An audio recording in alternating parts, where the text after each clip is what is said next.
The government that was so committed to prosperity has been unable to find that prosperity or deliver that prosperity for the people. The reality is that even before the pandemic hit us at the beginning of 2020, the economy was not growing. In 2019, there was no growth in the economy.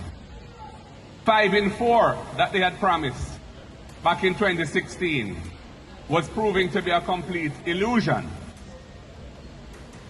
And in fact, the PIOJ, the Planning Institute of Jamaica, in a report just published the other day, this week gone, indicated that from 2018 to 2019, average consumption per capita in Jamaica fell by 2.3% in real terms. So people's ability to consume and the actual consumption of each Jamaican on average went down between 2018 and 2019. That is another illustration of the fallacy of the prosperity that the JLP has been seeking to bring to Jamaica. Their model, comrades, does not work and cannot work because they do not understand the importance of building a society in which there is a fundamental balance across all people in a society.